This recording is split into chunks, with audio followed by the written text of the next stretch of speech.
I received the call 3 days before Christmas. My father's voice was stern and unapologetic. "Clay, we think it's best if you skip the family gathering this year. Troy is bringing his new girlfriend. She's a high-profile executive, and frankly, your financial struggles might create an uncomfortable atmosphere." I stood frozen in my small apartment, staring at the few Christmas ornaments I could afford. Family Christmas had always been sacred to me. A crushing wave of betrayal washed over me as his words echoed in my mind. At 32 years old, I never imagined being uninvited from my own family's Christmas celebration. For the past 4 years, I had been pouring everything into building my tech startup, Horizon Solutions, after leaving a stable corporate job that was slowly killing my spirit. The company specialized in data security solutions for small businesses, a niche market with enormous potential, but requiring patience and perseverance to break through. My younger brother, Troy, 28, had always followed the traditional path our parents laid out. Business degree from a prestigious university, entry-level position at an established firm, steady promotions, a life of predictable security that my parents understood and celebrated at every turn. I sat on my worn couch, phone still in hand, remembering countless childhood moments when the pattern of favoritism was clear, but never acknowledged. The time I won second place in the state science fair, and my parents barely attended because Troy had a regular season basketball game the same day. Or my college graduation, when they spent most of the celebration dinner discussing Troy's internship opportunities despite him being only a sophomore. Desperation pushed me to call my mother. Surely she would see how hurtful this exclusion was. The phone rang 4 times before she answered. "Mom, Dad just told me I'm not welcome for Christmas. This can't be happening." Her sigh spoke volumes before she even responded. "Clay, honey, we just want a peaceful holiday. Your father thinks it would be awkward with Heather there. She's quite accomplished, and we don't want any uncomfortable comparisons. You understand, right? So you agree with him?" My voice cracked despite my efforts to stay composed. "Well, maybe next year when things are better for you. Troy says your little business is still struggling, and we just want everyone to enjoy themselves without tension."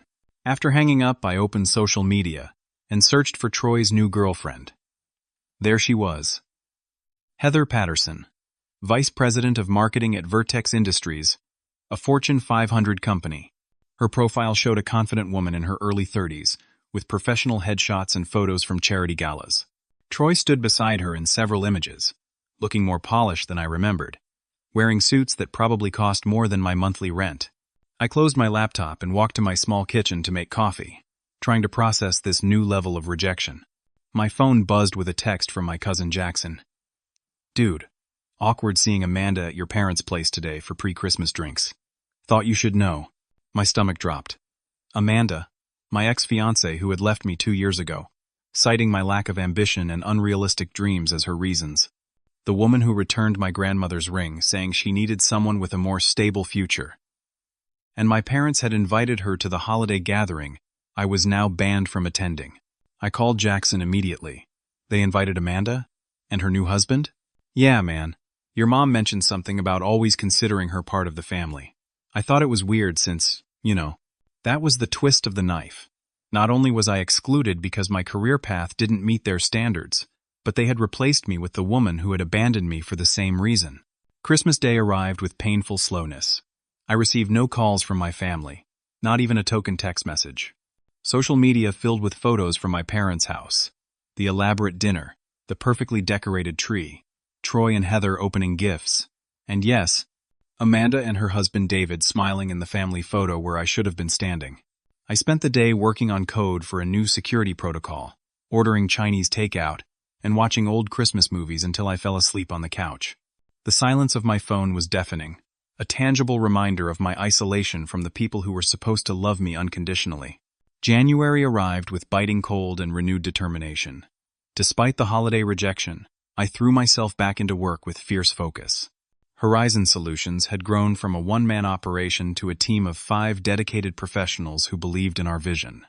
We worked from a small rented office space in a converted warehouse, far from glamorous but perfectly functional for our needs. "We're close to a breakthrough, Clay," said Melissa, my lead developer and first hire. She had joined me when the company existed only as a business plan and prototype code. taking a massive pay cut from her previous job because she believed in what we were building. The security architecture is testing at 98% effectiveness against all standard penetration methods. Looking at our small but committed team, I felt a swell of pride that counterbalanced the lingering pain of my family's rejection. These people had faith in me when my own blood did not.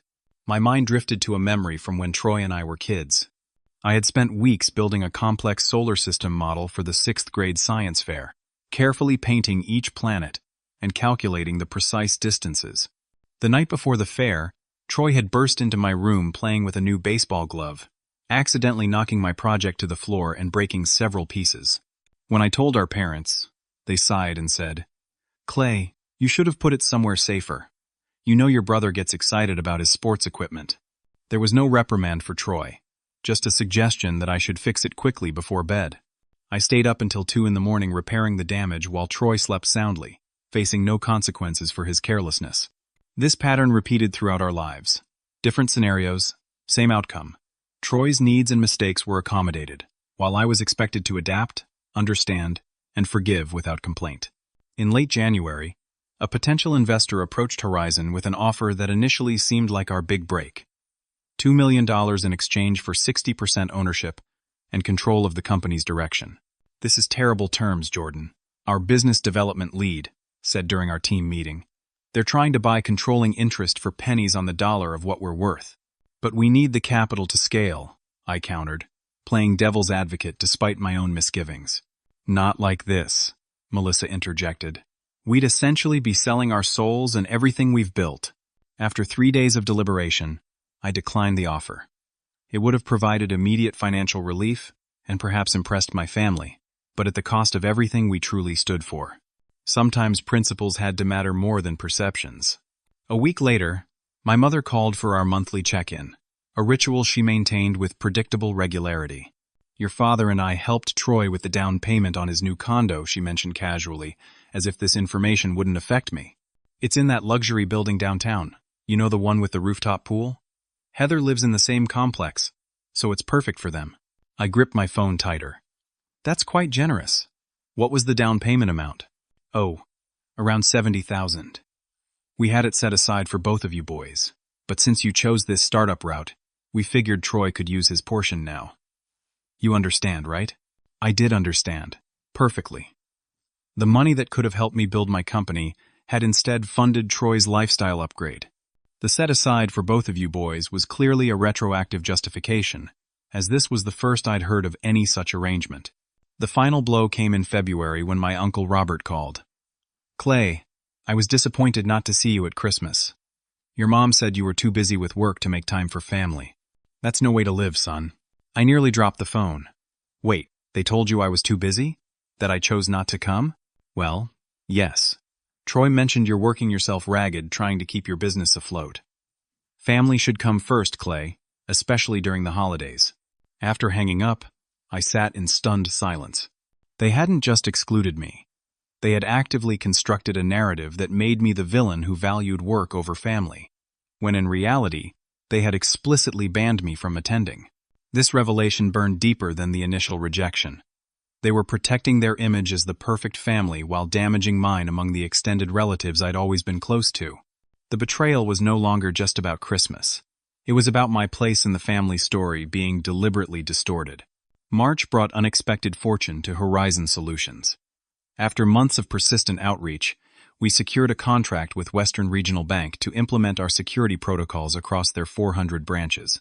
The deal was worth $7 million over 3 years, with potential expansion to their international locations if the initial implementation proved successful. "We did it," I whispered, staring at the signed contract in my office. "We actually did it." Melissa hugged me impulsively, then pulled back with professional embarrassment. "Sorry, but this is huge, Clay. We need to celebrate." The team went out for drinks that night, a rare indulgence given our usually tight budget. As we toasted our success, I made an unexpected decision. "I want to keep this quiet for now," I announced. "No press release, no social media announcements. Let's focus on executing perfectly and scaling our operations before we make noise about this." Jordan looked puzzled. "But this validates everything we've been working toward. Don't you want people to know we've landed a major client?" I thought about my family, about the Christmas rejection, about the narratives they had constructed around my failing business. Sometimes the sweetest success is the one you savor privately while you build something even greater. The team respected my decision, though they didn't fully understand it. We moved to larger office space in a modern building downtown and expanded our team to 15 people, all bound by confidentiality agreements about our client relationships. By May, the company's financial situation had transformed completely. I purchased a modest but beautiful house in a good neighborhood, nothing flashy, but worlds away from my former apartment.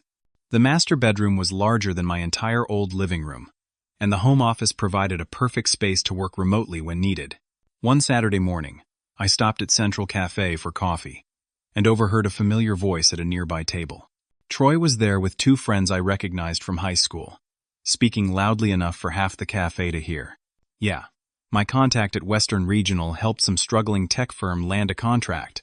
The CIO owed me a favor after I introduced him to Heather's boss at a charity gala. Figured I'd throw the guy a bone, you know? I froze by the counter, coffee in hand. Troy was taking credit for my company's biggest achievement? A contract we had secured through months of demonstrations, security audits, and proposal refinements? His friend laughed. Man, you're connected everywhere these days. How's your brother doing with his little startup? Troy sighed dramatically. Clay's still grinding away. Parents are worried about him, honestly. Living in that crappy apartment, working himself to death for something that'll probably never take off. I keep telling him to get a real job, use his coding skills at an established company, but he's stubborn. I walked out before they noticed me, my mind reeling. Troy wasn't just ignoring my success. He was actively perpetuating the narrative of my failure while simultaneously trying to take credit for the one piece of my success he'd accidentally learned about. June arrived with another seismic shift. Next-Gen Technologies, one of the largest tech companies in the country, approached us with an acquisition offer. They wanted our security protocols and the team behind them, offering $80 million plus retention packages for key employees. More importantly, they were creating a new innovation division, focused on security solutions, and wanted me to lead it as CEO. The negotiations were intense but conducted under strict confidentiality. When the deal closed in early July, I became wealthy overnight and stepped into an executive role at a major corporation, complete with all the trappings: corner office, executive assistant, and a seat on Next-Gen's leadership team. My core team all received substantial payouts and senior positions within the new division. Melissa became my chief technology officer, her brilliance finally receiving the recognition and compensation it deserved. Yet outside of legal documents and my immediate team, no one knew about this transformation in my circumstances. The acquisition wasn't publicly announced as Next-Gen wanted to integrate our technology before competitors realized what they were doing. All employees signed comprehensive NDAs about the deal and my new position. I maintained this privacy with unexpected ease, continuing to drive my same modest car and living a relatively unchanged lifestyle apart from my new home.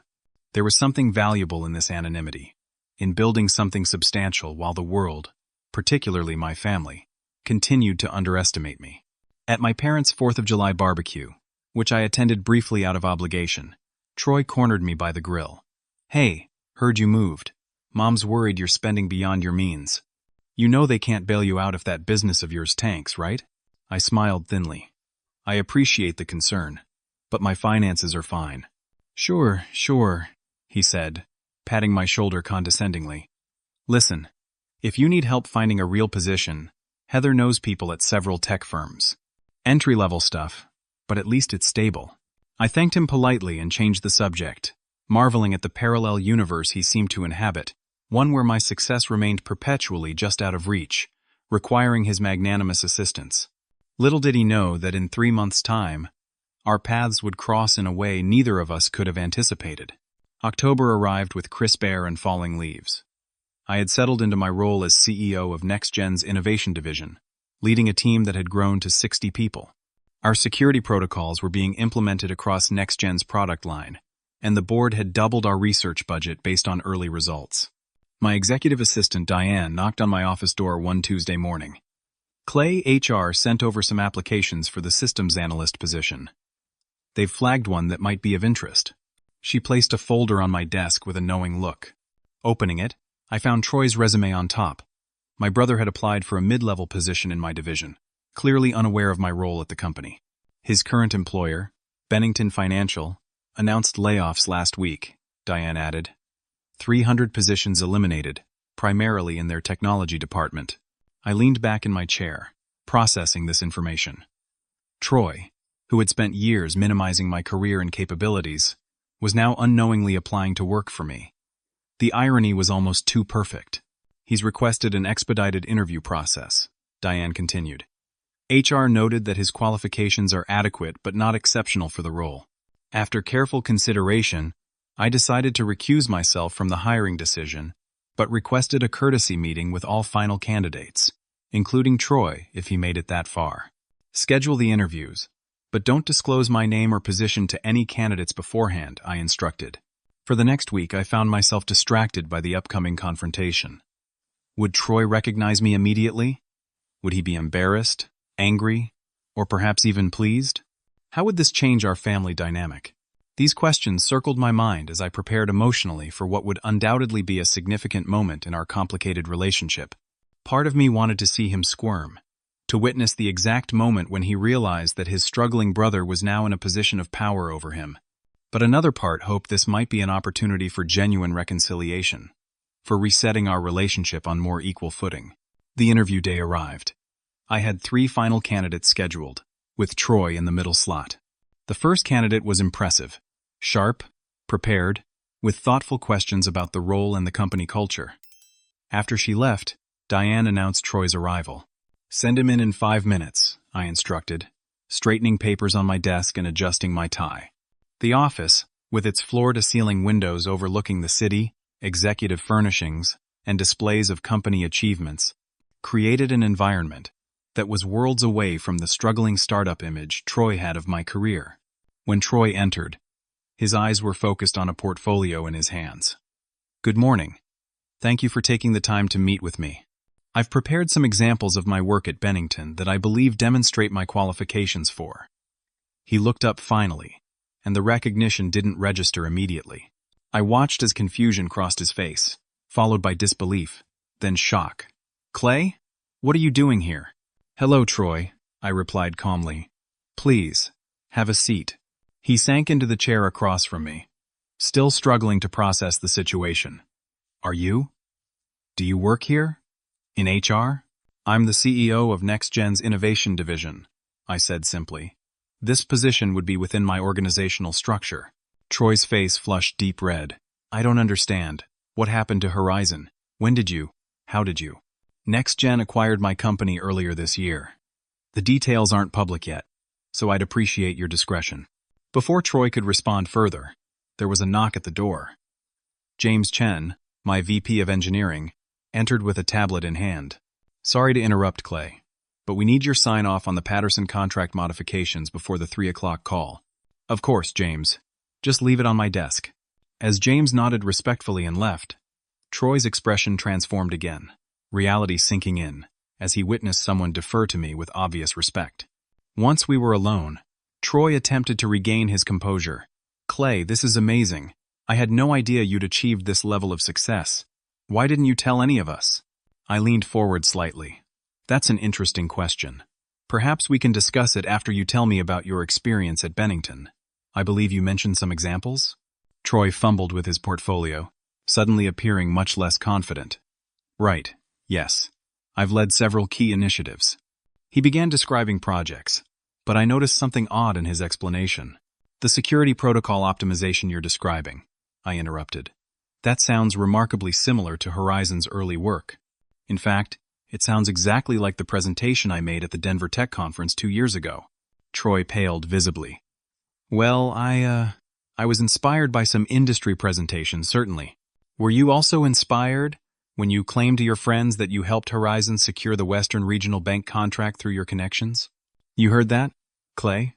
I was just trying to take credit for my achievements while simultaneously telling our family that I was failing? Yes, I heard you at Central Cafe. I've heard a lot of things over the years, Troy. Troy set down his portfolio. His pretense of professional confidence completely evaporated. Look, I never thought you'd find out about that conversation. I was just talking to impress some friends. At my expense, I noted, as has often been the case.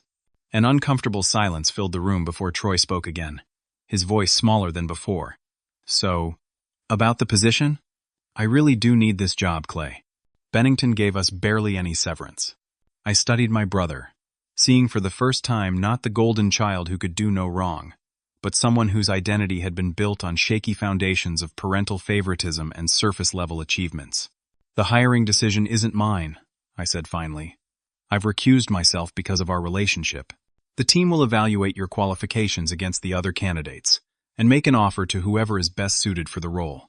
But you could put in a good word, right? Tell them to choose me? I shook my head. That would undermine the entire purpose of my recusal, Troy. It would also be unfair to candidates who might be more qualified. Is that really how you want to start your career here? Through nepotism rather than merit? Troy looked genuinely confused by my response, as if the concept of earning a position without leveraging connections was foreign to him. But we're brothers, he said, as if that explained everything. Yes, we are, I agreed. Which is why I hope you'll understand that I want you to succeed on your own merits, not because I intervened. As the interview concluded, and Troy prepared to leave, he paused at the door. Are you going to tell Mom and Dad about all this? About your success? I considered the question carefully. No, not yet. And I'd appreciate if you didn't either. You want me to keep your success a secret? Why? Let's just say I'm interested in seeing how things play out naturally. After Troy left, I sat alone in my office, reflecting on the strange reversal of our positions. For the first time in our adult lives, Troy had looked at me with something resembling respect, perhaps even awe. But it wasn't satisfaction I felt. Rather, it was a complex mixture of vindication and sadness for all the years of unnecessary competition and misunderstanding. Troy called that evening, his voice urgent and slightly panicked. Clay, we need to talk. Can I come over? I'm home now, I replied, giving him my address.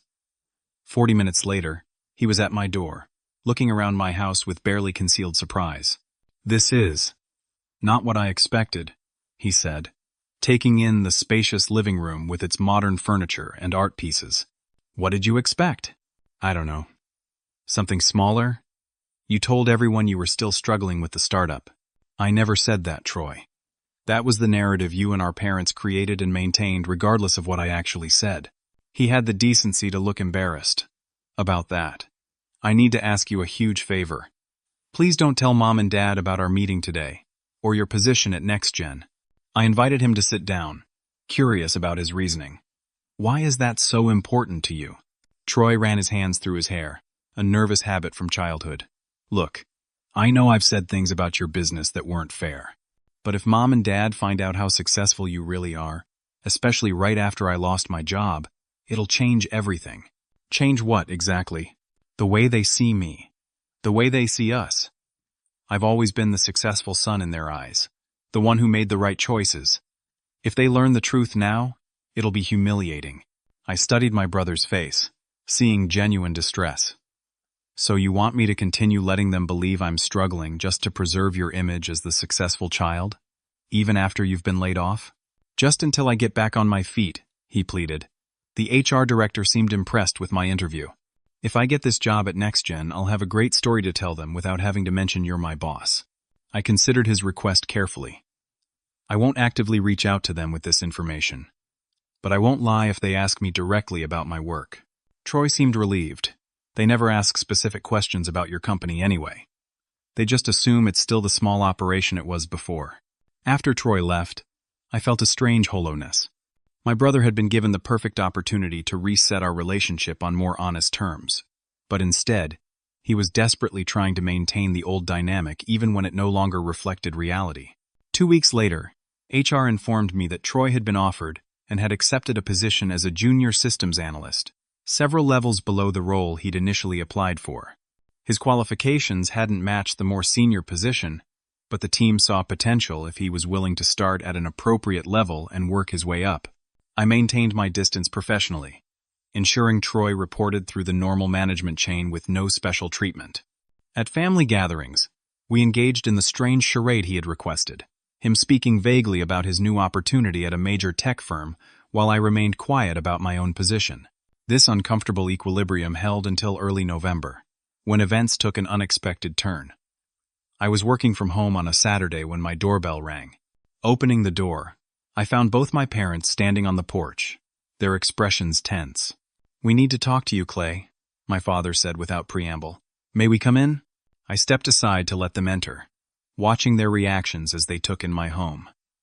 My mother touched the custom woodwork in the entryway, while my father noted the view from the living room windows. "This is quite a place," my mother said carefully. "We had no idea you were doing so well." "There's a lot you don't know," I replied simply. "What brings you here today?" My father cleared his throat. "Troy mentioned he's working at NextGen now. Said it's a good position with growth potential."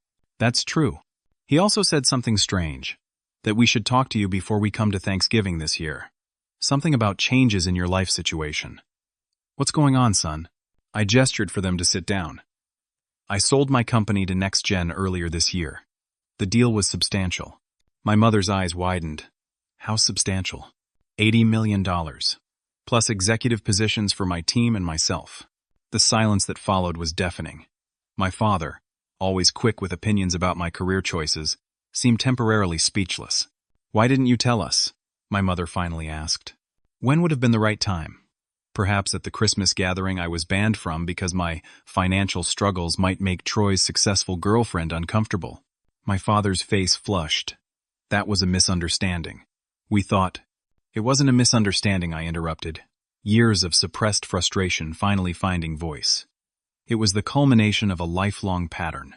You've always favored Troy, always assumed his path was the right one, and mine was destined for failure." "That's not fair," my mother protested weakly. "Isn't it? You gave Troy $70,000 for a down payment on a luxury condo, while telling me you couldn't invest in my company because it was too risky. You invited my ex-fiancée to Christmas after she left me, for not being ambitious enough, then told the extended family I was too busy with work to attend. Every choice I've made that didn't align with your narrow definition of success has been treated as a character flaw rather than a different path." My father stood up, his face reddening. "Now listen here. Everything we've done has been to protect and guide both of you boys. If we pushed Troy's accomplishments, it was to motivate you to be more practical." "Practical?" I repeated. "I built a company from nothing, secured major clients, developed technology valuable enough for one of the largest tech firms in the country to pay $80 million for it. How is that not practical?" "Well, we couldn't have known it would work out," my mother said defensively. "Most startups fail. You never believed it could succeed because you never believed in me," I replied quietly. "And now that it has, you're here. Why exactly? To congratulate me? Or to see what my success means for you and Troy?" My mother looked genuinely hurt by the question. "Clay, that's not fair. We're your parents. We're happy for your success. Are you? Because Troy came to me specifically asking that I not tell you about my position at NextGen. He was terrified of how it would change the family dynamic if you knew I was actually his boss." My father's expression shifted to surprise. "His boss? Troy works for you?" "He applied for a position in my division, not knowing I was the CEO. When he found out, he begged me not to tell you because he was afraid of losing his status as the successful son in your eyes." My parents exchanged uncomfortable glances, and I could see them processing this reversal of the established family narrative. "There's more," I continued. "Last week, the accounting team flagged something unusual while reviewing employee advance requests. Troy applied for a $20,000 salary advance, claiming he needed to repay a family loan urgently." My father shifted in his seat. "That would be the money we lent him 3 years ago for his side business venture. He promised to pay it back when he was more established." Something clicked in my mind. The food delivery app? The one he abandoned after 6 months? "Yes, that's the one," my mother confirmed. "The business I offered to invest in when he first pitched it? The one where I wrote him a check for $15,000 as a seed investment, which he said was unnecessary after he found other funding?" My parents' expressions confirmed what I had already guessed. "You invested in Troy's failed side business using my money, didn't you? He took my investment, gave it to you, then claimed he got funding elsewhere, and now he's trying to get an advance from my company to pay you back." "We didn't know the money came from you," my mother insisted, though her averted eyes suggested otherwise. Troy said it was from his savings. Troy has never had $15,000 in savings his entire adult life, I replied flatly. And you never questioned where this sudden windfall came from? The room fell silent as the full weight of this revelation settled around us. All the years of favoritism, all the dismissals of my choices and capabilities, and now this discovery of actual financial deception involving all three of them, it was almost too much to process. My father cleared his throat. Well, now that we know how successful you've become, I'm sure you understand that family needs to support each other. Troy is going through a difficult transition, and as his brother, you have a responsibility to help him, perhaps a more senior position, or stop. My voice was quiet but firm. Just stop right there. My father blinked in surprise. Excuse me? After everything that's just been revealed, your first instinct is to suggest I have a responsibility to give Troy special treatment? Not to apologize for years of favoritism? Not to acknowledge the fundamental unfairness of how you've treated both of us, but to immediately look for ways I can now serve the family hierarchy with my success? That's not what I meant. My father backpedaled. It's exactly what you meant, I replied, standing up. And it tells me everything I need to know about whether anything has actually changed. I walked to my desk and picked up my phone, the decisive moment I had been unconsciously preparing for since Troy's interview. It was time for the call that would change everything. Diane, could you bring the Troy Matthews file to my home office? Yes, all of it, including the supplementary materials we discussed. Thank you. I hung up and turned back to my parents. What are you doing? My mother asked, a note of worry in her voice. Creating clarity, I replied. For all of us. 20 minutes later, Diane arrived with a portfolio of documents. She was professionally polite to my parents before leaving, but her supportive nod to me spoke volumes about her understanding of the situation. I spread the documents on the coffee table. Troy's resume with falsified accomplishments highlighted in yellow, transcripts of his interview where he claimed credit for my work, the financial record of his salary advance request, and most damning of all, emails he had sent to colleagues at NextGen suggesting he had special influence with senior leadership due to family connections. Troy has been at NextGen for 3 weeks, I explained, and has already attempted to leverage his relationship with me for special treatment, despite not telling anyone I'm his brother. He's claimed expertise he doesn't have, taken credit for others' work, and tried to circumvent normal channels for financial advances. My parents stared at the evidence in silence. This isn't about punishing Troy, I continued. This is about breaking a destructive family pattern. For too long, you've enabled his sense of entitlement while diminishing my achievements. That stops today. My father found his voice first. What exactly are you planning to do? I've already done it. HR has placed Troy on a performance improvement plan based on these issues. He'll have 90 days to demonstrate he can work with integrity and earn his position like everyone else. No special treatment, no shortcuts, no trading on family connections. That seems harsh, my mother protested. It's actually generous. Many employees would be terminated immediately for these ethics violations. I'm giving him a chance to reset and rebuild based on his actual capabilities, not the inflated image of himself this family has reinforced his entire life. I gathered the documents back into their folder. I'm also establishing clear boundaries with both of you. I love you because you're my parents, but I no longer seek your approval or validation for my life choices. I won't participate in family gatherings where Troy's path is celebrated while mine is questioned, and I won't contribute financially to family situations until there's genuine acknowledgement and change in how we relate to each other. My father stood up, his face flushed with a complex mixture of emotions. You've changed, Clay. I've grown, I corrected. There's a difference. I'm still the same person who wanted to build something meaningful, instead of just climbing a corporate ladder. The difference is that now I have evidence that my path was valid, and I'm no longer willing to let anyone, even family, make me question my worth. My mother wiped away tears. We never meant to hurt you, Clay. We were trying to protect you from disappointment. By creating disappointment yourselves? I asked gently. By rejecting me before the world had a chance to? That's not protection, Mom. That's control. The conversation continued for another hour, painful but necessary. Old wounds were exposed, patterns identified, tears shed by all three of us. It wasn't a neat resolution with perfect understanding, but it was an honest beginning. the first time we'd spoken to each other as adults, without the distorting lens of the established family narrative. As they prepared to leave, my phone rang. The display showed Amanda's name, my ex-fiancée who had left me for my lack of ambition. "Excuse me," I said, answering the call. "Amanda, this is unexpected." "Clay, I've been hearing interesting things about you," she purred. "A little birdie told me you've done very well for yourself. I thought perhaps we should catch up over dinner? For old time's sake?" I caught my parents watching me with curious expressions, clearly able to hear both sides of the conversation.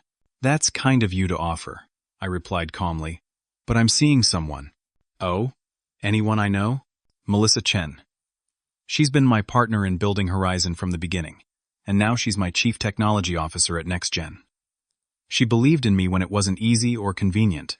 That means everything." After ending the call, I noticed my mother studying me with newfound respect.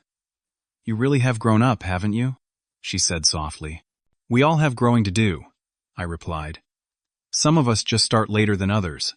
After they left, I texted Troy. "Our parents know everything. It's time for honest conversations all around. I'm still in your corner, if you're willing to do the work." His response came hours later. A simple, "I don't know who I am if I'm not the successful son anymore. Maybe it's time to find out," I replied. Success built on pretense isn't success at all. That night, I called Melissa and told her about the confrontation. "I'm proud of you," she said.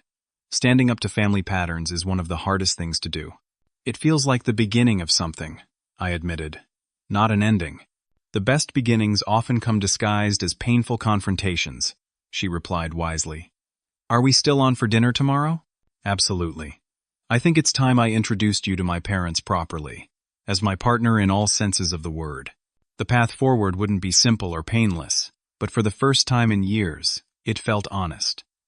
No more pretense, no more allowing others to define my worth based on their limited understanding of success. Just the truth of who we all were, with all our flaws and potential for growth laid bare. 6 months passed, bringing transformations I could never have predicted. On a warm Saturday in May, I hosted a company celebration at my home to mark the successful integration of Horizon's technology across NextGen's product line and record first-quarter profits. Colleagues mingled on the back patio, enjoying catered food and live music from a local jazz quartet. Melissa stood by my side, her hand comfortably in mine, as we greeted team members and their families. "Have you seen Troy?" she asked quietly. "He should be here by now. He texted that he's running a few minutes late. Something about picking someone up first." Troy had surprised everyone over the past months. After our family confrontation, he had approached his performance improvement plan with unexpected humility and determination. Starting at the entry-level position, he had put in extra hours learning the systems, volunteering for challenging projects, and most importantly, giving proper credit to teammates for their contributions. His manager had reported steady improvement, noting that once Troy stopped trying to appear more knowledgeable than he was, his actual intelligence and problem-solving abilities began to shine through. "Clay!" Troy's voice called from the side gate. He entered with a young woman I didn't recognize. "Sorry we're late. Traffic was brutal. This is Allie, my girlfriend." "Allie. This is my brother Clay and his fiancée Melissa." I smiled at the introduction. Not my brother Clay, the CEO, or any other status marker, just the simple acknowledgement of our relationship. It was a small thing, but it represented significant growth. "Great to meet you," I said, shaking Allie's hand. "Troy's told me a lot about you." "All good things, I hope," she replied with an easy smile. "I've heard quite a bit about you, too. Troy's really proud of what you've built here." Troy actually blushed slightly. "Well, I'm learning a lot. Being at the bottom of the ladder again is humbling, but in a good way. Allie's been amazing at keeping me grounded."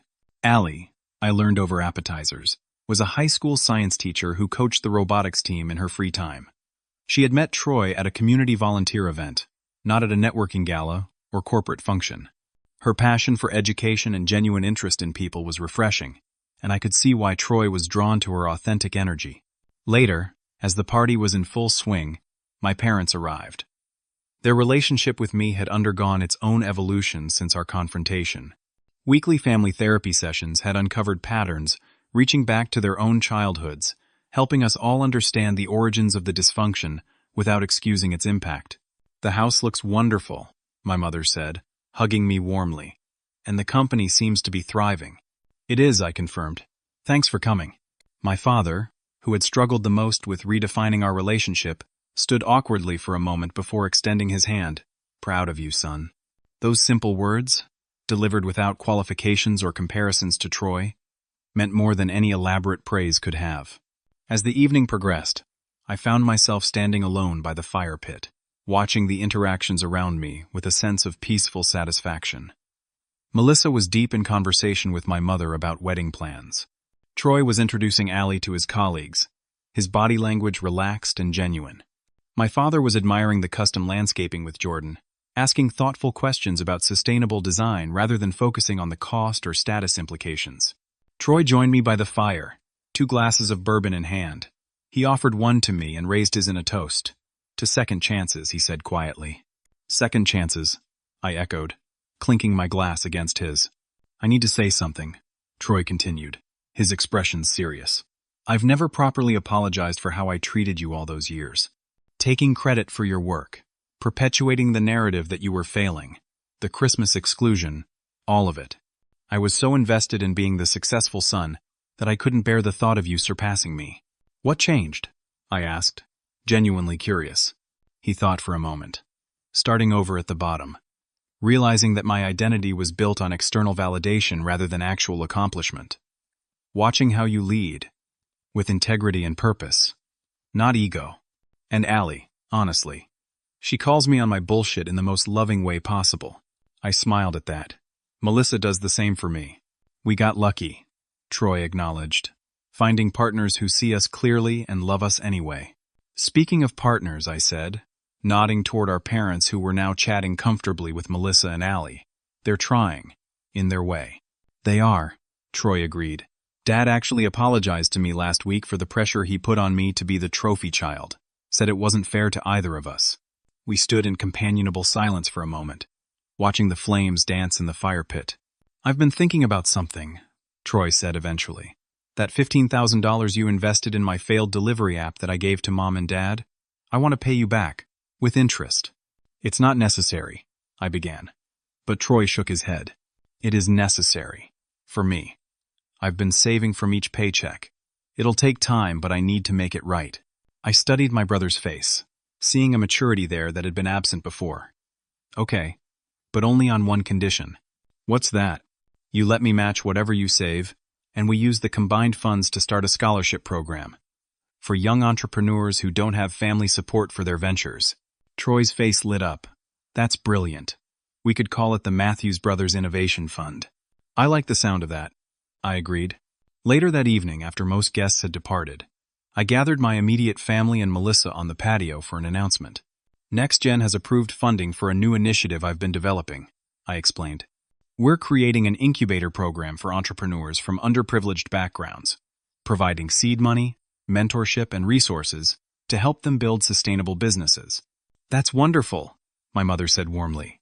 Will you be involved directly? I'll oversee it, but we're hiring a dedicated team to run day-to-day operations. And, I added, looking at Troy, we need someone to manage the community outreach and education component. Troy looked surprised. Are you offering me a position? I'm suggesting you apply for it, I clarified. It would be a lateral move from your current role, but better aligned with your communication skills and the volunteer work you've been doing with Allie's students. I'll think about it, Troy said, clearly touched by the suggestion. Thank you. My father cleared his throat. Clay, your mother and I have been discussing something we'd like to propose. We'd like to host Christmas at our house this year, with everyone welcome, of course. But we'd understand if you'd prefer to start your own traditions.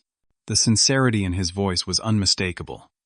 This wasn't an attempt to control or dictate family dynamics, but a genuine olive branch with the acknowledgement that our relationship had fundamentally changed. I appreciate that, I replied. Let's plan on being there, but maybe we can contribute some new elements to the celebration. Make it a true blending of traditions rather than just returning to the old patterns. As the evening wound down and I stood with Melissa in our kitchen, watching her load the dishwasher, despite my protestations that it could wait until morning, I felt a profound sense of contentment. You're smiling, she observed. What are you thinking about? How success isn't what I thought it was, I replied honestly. For years I equated it with proving my worth to my family, showing them their judgment of me was wrong. But real success turned out to be something entirely different. "And what's that?" she prompted, leaning against the counter. "Living with integrity, building something meaningful, having relationships based on mutual respect rather than performance or status, and knowing my own worth regardless of external validation." Melissa smiled, wrapping her arms around my waist. "That sounds like a pretty good definition to me." Later that night, as I prepared for bed, I noticed an old photograph on my dresser, one I had kept tucked away for years. It showed 10-year-old me, proudly holding a science fair trophy, with my family awkwardly posed beside me. I had always focused on their distracted expressions, the way they seemed impatient to move on to Troy's baseball game scheduled for later that day. But now, I saw something different. I saw the determination in my young face, the pride in what I had built, the early signs of the entrepreneur I would become. That boy had already contained the seeds of who I was meant to be, not because of my family's approval, or in spite of their disapproval, but simply because it was my authentic path. I had traveled a long, complicated road to arrive at the simple truth. We cannot control how others value us, but we can refuse to let their assessments determine our sense of self-worth. Success isn't measured by wealth or status or proving others wrong. It's measured by the integrity with which we live our lives and the positive impact we have on those around us. The most meaningful victory wasn't becoming wealthy or having my family finally acknowledge my achievements. It was breaking free from the need for their validation in the first place, while still maintaining the capacity for love and forgiveness once that freedom was achieved. Have you ever had to redefine success in your own life? Did you grow up seeking validation from family or others who couldn't or wouldn't give it? I'd love to hear your experiences in the comments below. Your story might help someone else who's struggling with similar family dynamics or career challenges. If this story resonated with you, please like and subscribe for more content exploring complex family relationships and personal growth. And if you know someone who might find meaning in this journey, share it with them. Sometimes the right story at the right time can be exactly what a person needs to see their own situation more clearly. Thank you for spending this time with me. Remember that true success is measured not by others' perceptions, but by your own integrity and the positive difference you make in the world. Until next time, take care of yourselves and each other.